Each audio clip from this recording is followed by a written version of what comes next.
നമ്മുടെ തലയിണയുടെ ചുവട്ടിൽ വരെ പാമ്പ് വന്ന് കിടക്കുന്ന സാഹചര്യമാണ് നിലവിലുള്ളത്. ഈ സാഹചര്യത്തിൽ വളരെ പ്രസക്തമായിട്ടുള്ള ഒരു നബിവചനമാണ് ഞാനിവിടെ ഷെയർ ചെയ്യുന്നത്. ഉറങ്ങാൻ കിടക്കുമ്പോൾ വിരിപ്പ് 3 തവണ കുടഞ്ഞ ശേഷം മാത്രം കിടക്കുക എന്ന് നബി സല്ലല്ലാഹു അലൈഹി വസല്ലം പറഞ്ഞ ഒരു വചനമാണ്. ഹദീസ് കാണാം.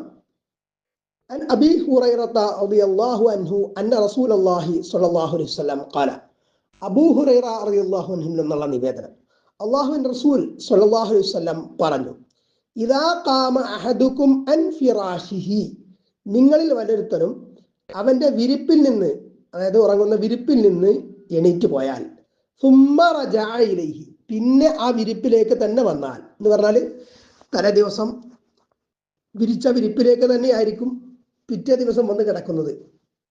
തലേന്ന് രാത്രി വിരിപ്പ് എങ്ങനെ ഇട്ടേച്ച് പോയോ അതേപോലെ തന്നെ വന്ന് കിടക്കും ചിലർ.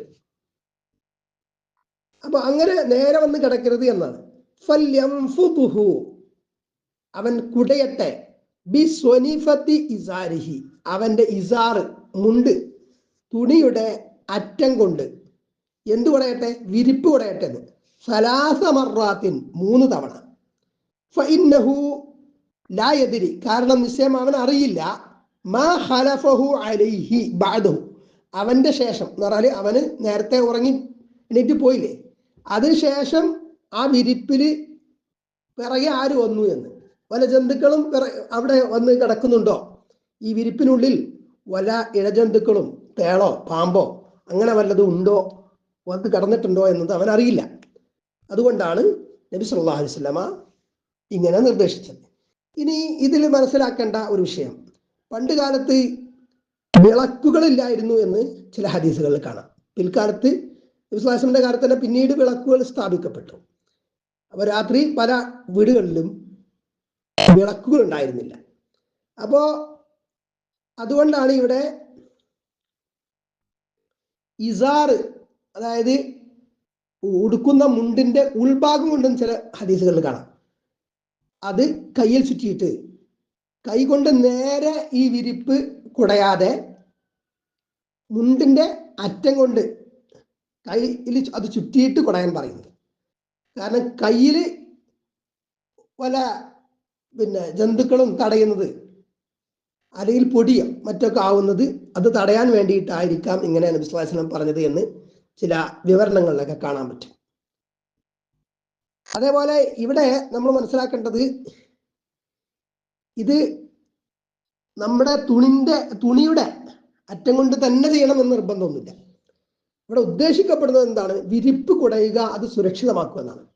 വിരിപ്പ് മാത്രമല്ല, ബെഡൊക്കെ ഉപയോഗിക്കുന്ന കാലഘട്ടമാണ്, മിക്കവാറും ആളുകൾ ബെഡ് ഉപയോഗിക്കുന്നുണ്ട്.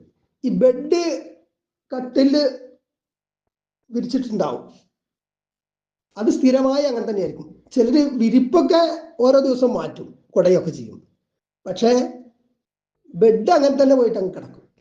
ഈ ബെഡിന്റെ അടിയിൽ വല്ലതും കയറിയിട്ടുണ്ടോ, വല്ല ഇഴജന്തുക്കളും കയറിയിട്ടുണ്ടോ, തേളാവട്ടെ അല്ലെങ്കിൽ ഈ കൽക്കുഞ്ഞെന്ന് പറയുന്ന സാധനം ഉണ്ടല്ലോ, അത് അങ്ങനെ എന്തെങ്കിലുമൊക്കെ കയറിയിട്ടുണ്ടോ എന്നുള്ളത് നോക്കണം. അപ്പൊ അതുകൊണ്ട് ബെഡ് ഒന്ന് നീക്കല് ആവശ്യമാണ്. ഈ ഹദീസിന്റെ ആശയത്തിൽ നിന്ന് നമുക്ക് ആ കാര്യങ്ങളൊക്കെ മനസ്സിലാക്കാം. കാരണം അവൻ പോയ ശേഷം ആ വിരിപ്പിൽ എന്താണ് വന്നത് എന്ന് അവൻ അറിയില്ല എന്ന് പറയുമ്പം, വിരിപ്പ് മാത്രമല്ല, പണ്ട് കാലത്ത് ഒരൊറ്റ വിരിപ്പ് മാത്രമൊക്കെ ഉണ്ടായിട്ടുണ്ടാവുള്ളൂ, ബെഡൊന്നും അങ്ങനെ ഉണ്ടാവില്ല. അപ്പോൾ ബെഡുള്ള ഈ കാലത്ത് ബെഡ് നീക്കിയിട്ട് നോക്കണം, എന്നിട്ട് വേണം കിടക്കാൻ എന്ന് നമുക്ക് വ്യക്തമായിട്ട് മനസ്സിലാക്കാൻ പറ്റും. അപ്പോൾ ഉറങ്ങാൻ കിടക്കുമ്പോൾ നമ്മുടെ ശരീരത്തിന്റെ ആവശ്യമായ പ്രൊട്ടക്ഷൻ, സംരക്ഷണത്തിന്റെ കാര്യം ആദ്യം പറഞ്ഞ ശേഷം നബി സല്ലല്ലാഹു അലൈഹി വസല്ലം നമ്മുടെ ആത്മാവിന്റെ റൂഹിന്റെ സംരക്ഷണത്തിന് ആവശ്യമായ ദിക്ർ പറഞ്ഞതിനാണ്. തുടർന്ന് പറയുന്നു, അങ്ങനെ അവൻ കിടക്കുമ്പോ, അവന്റെ പാർശ്വം വെക്കുമ്പോ, ഫല്യഖുൽ, അവൻ പറയട്ടെ, ബിസ്മിക റബ്ബി, എന്റെ റബ്ബേ, നിന്റെ നാമം കൊണ്ട്, വളൗതു ജംബി, ഞാൻ എന്റെ പാർശ്വത്തെ ഇതാ വെച്ചിരിക്കുന്നു, വബിക, നിന്റെ സഹായം കൊണ്ട്, അർഫഅഹു, ഞാൻ അതിനെ ഉയർത്തുകയും ചെയ്യും. അല്ലെങ്കിൽ ഉയർത്തുന്നതും, ഈ ഉറക്കിൽ നിന്ന് എണീക്കുന്നത്, അപ്പോൾ എൻ്റെ ശരീരം ഞാൻ ഉയർത്തുന്നതും നിന്റെ സഹായം കൊണ്ടാണ്. ഫഇൻ അംസക്ത നഫ്സി, ഇനി എൻ്റെ റൂഹിനെ, എൻ്റെ നഫ്സിനെ, ആത്മാവിനെ നീ പിടിച്ചു വെക്കുകയാണെങ്കിൽ, അതായത് നീ ഉറക്കത്തിൽ എന്നെ മരിപ്പിക്കുകയാണെങ്കിൽ, ഫർഹംഹ, അതിനോട്, എൻ്റെ നഫ്സിനോട് നീ കരുണ ചെയ്യണമേ. വഇൻ അർസൽതഹ, അതിനെ നീ മടക്കുകയാണെങ്കിൽ, അതായത് അതിനെ വിട്ടേക്കുകയാണെങ്കിൽ എന്ന് പറഞ്ഞാൽ എന്നെ നീ തുടർന്നും ജീവിപ്പിക്കുകയാണ് എങ്കിൽ, ഫഹ്ഫദ്ഹ, അതിനെ നീ സംരക്ഷിക്കണം, ബിമാ തഹ്ഫദു ബിഹി ഇബാദക സ്വാലിഹീൻ, നിന്റെ സജ്ജനങ്ങളായ അടിമകളെ നീ സംരക്ഷിച്ചതുപോലെ എന്ന്. അപ്പോൾ ഈ ദിക്ർ കൂടി ചൊല്ലിയിട്ട് കിടക്കാം.